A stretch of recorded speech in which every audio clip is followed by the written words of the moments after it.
Welcome people and welcome back to my channel today. Happy new month to everybody. This month of August, we go use and take dey happy, we go use and take chase money, and we go use and take gossip. So onto the Big Brother Naija season 9 wey be say still dey air till today. Wanni don come under fire after her show of shame wey be say she do with Sean yesterday for their yesterday night party. And also Pere of the Big Brother Naija All-Star season, he don come chook mouth for the romance wey be say dey bloom between Cassia and Toby of the Big Brother Naija No Lose Guard season. So last night, housemates dey do their Thursday night party, and I no go lie, the thing dey lit. They really enjoy themselves. I no know who dey even drown, whether na drown I go call that one, or whether in dey play. I no know the one wey they do for there. I'm guessing the person is Toby, wey be say they try to swim. I've been waiting. As a matter of fact, all of them really give us a show. I dey talk about the likes of Nelly, Cassia and her husband wey they call Kelly. Everywhere just hot. Na different type of ikebe we just dey see for there. Some of them they use something cover their own, but we enjoy the party.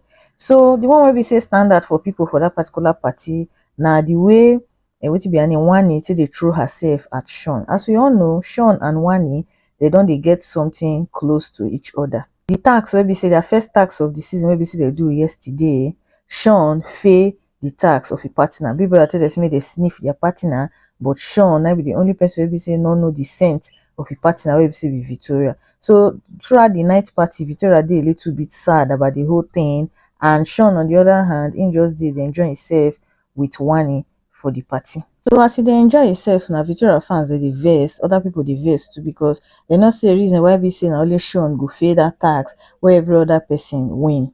According to them, they blame am because he dey only spend time with Wanni instead of a partner wey be say be Victoria. So for the party now, Wanni come carry Sean enter inside the Big Brother house. She come bend down, start to dey rub her ikebe for the guy body.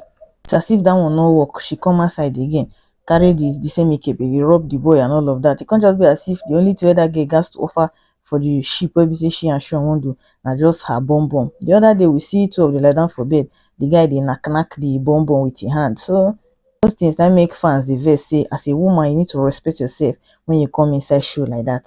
So the video where we say she dey do that thing, now people dey tag. So the first person here say this is embarrassing, man. Another one say every second you dey give the guy nyash, he don't dey tire. Come put laughing emoji. The next one say see the way he's pushing her, she doesn't have self-respect. Another one say forcing things. The next one say konji na embarrass. Another one say her husband, this one fine go BBN. The next one say this babe is shameless. Is this her tactic? Another person say omo, this girl need to stop for real. The next one say the guy no even send her mama. The last person say really embarrassing.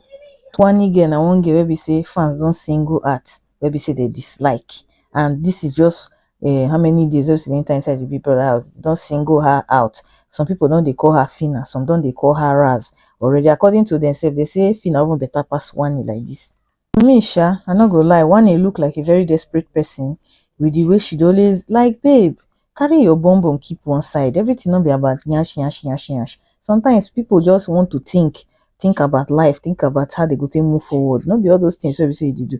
If you really want a relationship to work, everything not be about carrying your kid face the man for face. It makes no sense to me. That girl need to respect herself, because this her attitude did not get out of hand. Her sister Handy, that one they very reserved. She dey behave herself for inside the house. So I don't know wetin be this girl problem. Her fans don't defend her tire online. I don't dey see them since yesterday. They don't dey defend. If any group chat where we say you go, they defend. Say she just that's just who she is. She be vibe queen. This one. Okay, oh, here we dey. We go eventually see who go win the show. So onto the double K matter. When I remember to say double K na the married couple where we say coming to the Big Brother Naija house, they claim to be friends to their housemates. The strategy where we say double K carry into the house now to make people believe to say they be besties, and the thing they work for them wella. This particular double K and Pere, and one Pere where we say I never see anybody wey talk bad about them. They like them way for the streets. But where I get problem with them are the fact say this their game where we say they play, so where we say they claim to be friends. Don't they take am too far, because we dey see the like of Toby. Toby don't they toast Cassia for days now. They even talk about giving her belle and all of that.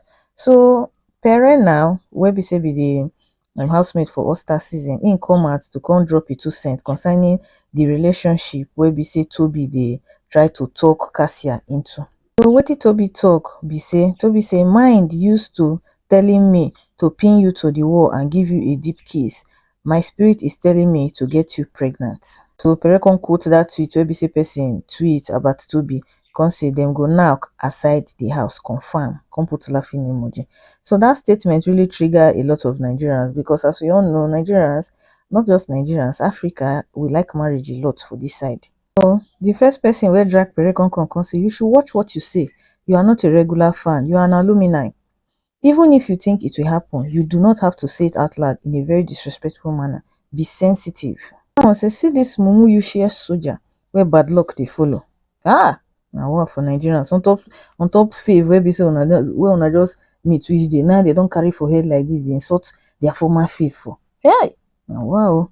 Another one say this is what they get for entering a reality TV show as couples without the knowledge of the housemate. The couple should brace for heat both inside and outside the BBN house. That one say stop projecting your dairy thoughts on a married woman.